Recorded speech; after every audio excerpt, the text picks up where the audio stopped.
Hello good morning guys नमस्ते बाजुरा। आज चाहिँ असार 15 गते अर्थात् धान दिवस भन्छन् होइन। अब भनौँ दही चिउरा खाने दिन। अब विशेष हाम्रो पाहाडतिर चाहिँ भन्छन् पाँगोमा खुट्टा हाल्नुपर्छ क्या यो दिनमा भनेर भन्छन् होइन। ल त्यसको लागि चाहिँ हामी अब तयारी छौँ पाँगोमा खुट्टा हाल्नको लागि। हामी चाहिँ निस्किसक्यौँ। अब त्यहाँ चाहिँ मेरो खेत पानी भरेर पुरै टन्टला डल्छ। त्यही खेतमै हाल्ने हो पाँगोमा खुट्टा। अब हामीले 15 गते धान दिवस म चाहिँ पुगिसकेको छु खेतमा। अब म हाल्छु पाँगोमा खुट्टा। आज पाँगोमा खुट्टा हाल्ने दिन हो। पाँगोमा खुट्टा आज हाल्नै पर्छ भन्छन् अब होइन। अब हाम्रो चाहिँ रोपाइ नै 15 गते गर्ने गरेको छ क्या, त्यही भएर पनि ल म चाहिँ अब जाँदा हात तल फट्टक हालेर अझ फट्टक हाल्दा यहाँ खेत पुग्छु म। ल म चाहिँ गएँ। मेरो खेत भइसक्यो। आज हामीले यो खेतको टार्गेट भनेको 3 बजेसम्म राखेका छौँ। 2 देखि 3 बजेसम्म सक्नुपर्छ भन्ने हो। यहाँदेखि यहाँ छ, यता पनि छ होइन। ल मैले चाहिँ पाँगोमा खुट्टा हाल्दैछु गाइज गाइज गाइज या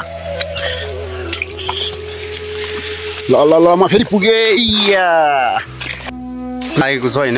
आकाशमा पानी आउँछ आउँछ जस्तो छ। पानी नआउनु परोस् भन्ने हो। पानी नआएपछि अब खुट्टा पाँगोमा मात्र होइन कि पुरै शरीरभरि पाँगो हाल्ने हो कि हामीले चाहिँ रमाइलो हान्ने हो कि एकदम। आज यताउता पुरै बादल छ होइन। अब हेरौँ के हुन्छ। अब अरू चाहिँ म चाहिँ पुगिसकेको छु। अरू 7-8 जना आउने हुन्। उनी चाहिँ बल्द ल्याउनु गएको छन् क्या। बल्द ल्याएर एकछिन पछि पुग्छन् यहाँ खेतमा। म चाहिँ अब यहाँ पानी हेर्नुपर्छ यताउता। मुसाका ढाँडा छ नि क्या। ढाँडा त पानी जम्मै छिर्दो मात्रै मुसाका ढाँडा। त्यही भएर मैले यहाँ मलाई चाहिँ घरदेखि अगाडि पठाएको यहाँ त्यो हेरेर त्यो बुझेस् भनेर। अब म चाहिँ यहाँ छु होइन। खेतमा पुगिसकेको छु। हातमा बाउसो छ टक्क। म चाहिँ यता रेडी अवस्थामा छु। अनि बल्द आएपछि म चाहिँ बल्द जोत्छु होइन। अरू चाहिँ अरू यहाँ लाग्छन्, अरू काम गर्छन्। कोही लिचा लिप्छन्, कोही सामा हाल्छन्, कोही केही गर्छन्। म चाहिँ बल्ल जोत्छु होइन। पास मस्त रमाइलो हुन्छ। अब अरू भिडियोहरू बिस्तारै बिस्तारै आउँछन् पछिसम्म। हेरौँला सबै भिडियोहरू देखाउँछु म। अब यहाँ बल्द छन् होइन हाम्रो चाहिँ। म चाहिँ यहाँदेखि जान्छु यसो त बल्द म जोत्छु होइन। यहाँ चाहिँ मेरो ड्याडी यसो तल चाहिँ दाइ छ। अनि तलको बल्द चाहिँ एउटा अर्को दाइ जोत्नु खान्के। अनि म चाहिँ यहाँदेखि बल जोत्छु अब। अनि यो चाहिँ मेरो खेत भयो। अनि यता चाहिँ बिर्नाटुन बिउ निकाल्न खान्के हाम्रो गाउँको सबै मान्छेहरू यहाँ छन्। अब कोही जिम्माहरू छन्, भाउजू मम्मी सबै छन् कि यहाँ। अब सबै आफ्नै गाउँको मान्छेहरू हुन् क्या बिउ गाड्ने। अनि यो चाहिँ चलनै हो क्या हाम्रो सबै गाउँको महिलाहरू सबै जाने बिउ निकाल्ने। अनि त्योभन्दा पछि चाहिँ हामीले अरू काम गर्ने हुन्छ। हामी चाहिँ त्यहाँ बाउसीहरू लाग्छौँ। अब महिलाहरू चाहिँ सबै गएर बिउ निकाल्छन्। रोप्नको लागि चाहिँ अरूलाई भनेको हुन्छ कि हाम्रो गाउँको महिलाहरू चाहिँ बिउ मात्र निकाल्ने हो होइन। अनि घर आउँछन्। अब हाम्रो काम चाहिँ यति भइसक्यो भनौँ। अब लगभग खाना खाने बेलामा हामीले यति सकाएर फेरि यता लागिसकेँ। अनि मलाई बोलाइरहेको थियो, म चाहिँ गइनँ। अब यहाँ चाहिँ अब यो गौरव बनाउनु छ। अनि यो चाहिँ हामीले आधी खेत छाइसक्यौँ। अब त्यसपछि अब यताको 2-3 घडाहरू छन्। हाम्रो टार्गेट चाहिँ 3 बजे हो। 3 बजे चाहिँ सकिन्छ कि सकिन्न खै अब हेरौँ के हुन्छ। त्यस्तै छ, गाह्रो छ। अब त्यति भइसक्यो चाहिँ खाना खाएर एकछिन अब रेस्ट गर्दा रमाइलो गर्न मन लाग्यो। अनि त्यहाँ डान्स हानिदिएको मैले चाहिँ। अब कस्तो लाग्यो तपाईँहरूलाई होइन भनिदिनुहोस्। अब गाली गर्ने काम त नगर्नु होला। अब हल्का एकछिन रहर गरौँ रमाइलो गरौँ भनेर मात्रै हो जस्ट। अनि अब बिउ फाल्नुपर्ने हुन्छ आफैले।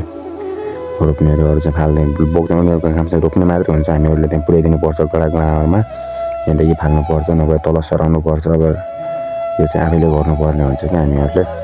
होइन फेरि शरीरमा लागेपछि फेरि गाली गर्छन् कि फेरि बिस्तारै फाल्नुपर्छ। अब यस्तै हो। अनि टक्क बेर्नाडी गरा भयो। अब हाम्रो पछाडि चाहिँ मैले जोत्ने बल्द छन्। अब बल्द के भन्नु तिमी त गधा हुन्छ। हिँड्दै हिँड्दैन नि के गर्नु। अब एकदम रमाइलो मोडमा छु म चाहिँ अहिले। अब त्यही हो। एकछिन राउँदा त अरूलाई पनि राउँदो हो। ए किरी किडी भन्नेको गर्वा आएको छ निस्किनु। ए भन्दैन ए बुहारी ए बुहारी ए बुहारी। अब यहाँ चाहिँ म छु। अनि उता अङ्कल पछाडि अनि एउटा आबा छन्। अनि पछाडि जिब्बा भइसक्छ। अब एकछिन रेस्ट गर्न लाग्यौँ हामी घडामा पानी नहुँदाखेरि। अब रेस्ट गरिसक्यौँ हामीले। अब रेस्ट गरेर म चाहिँ बल्द जोत्न लागेँ। फेरि आफूले जोत्ने बल्द जोत्न लागेँ। बल्द अब के भन्नु हिँड्दै हिँड्दैनन् कुटी अब धक्कली कुट्नु त के थियो। धक्का हानी जोत्नुपर्छ। गाह्रो छ अवस्था। बल्द अब हेर्दैखेरिको मात्रै रहेछन् ठुलो। हिँड्ने कति होइन साह्रै थकाइ लगायो क्या अझै बल्दले गर्दा। लास्टै ल्याङ भइयो क्या। न त धारमा राम्रोसँग फर्किन्छन्, न त केही गर्छन्, न त केही। योभन्दा त मेरो पछाडिको सानो बल्द चाहिँ मेरो आफ्नो बल्द हुन्। त्यो बल्द नै कुद्थेकै योभन्दा त लास्टै गाह्रो यो बल्द जोत्न त है। यस्तो त अब कहिले नगर्ने भन्ने बाचा गरियो क्या अब त। यो त म त आज रुएकै बल्द जोत्दाखेरि अब यस्तो ठकाइला आज अब के भन्नु लास्टै के।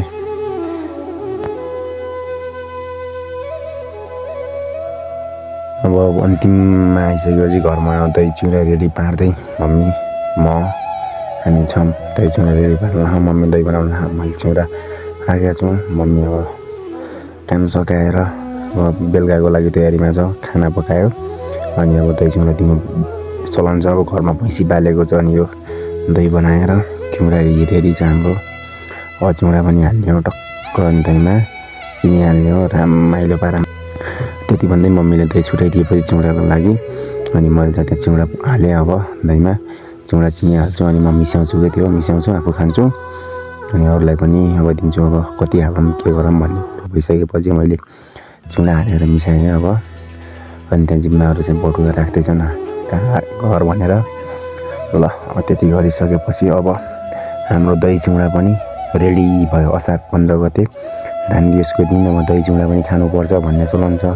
अनि यो चाहिँ प्रत्येक वर्ष हो गर्ने हाम्रो यतातिर। प्रत्येक वर्ष मेरो घरमा चाहिँ रोपाइ पनि प्रत्येक वर्ष असार 15 गते नै हुन्छ। अनि दही चिउरा पनि प्रत्येक वर्ष हो कि खानुपर्ने खाने। अब चिउरा फेरि मैले अलिक कम पर्दाखेरि थपेँ। चिउरा चाहिँ एकदम मिठो थियो कुरुम कुरुम। अनि त्यो अलि आफूले नि खाइदिएको त्यत्तिकै। त्यही त हो मान्छेलाई भोक लागेपछि थकाइ लागेपछि भोक मिठो कि भोजन मिठो भन्छन् नि, त्यही त हो।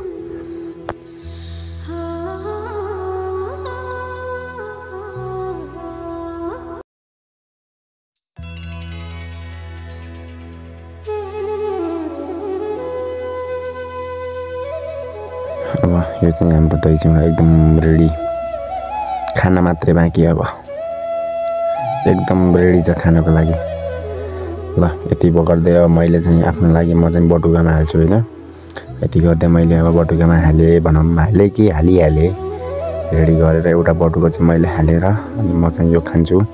ल तपाईँहरू सबैलाई धेरै धेरै धन्यवाद छ भिडियो हेरिदिएकोमा। साथै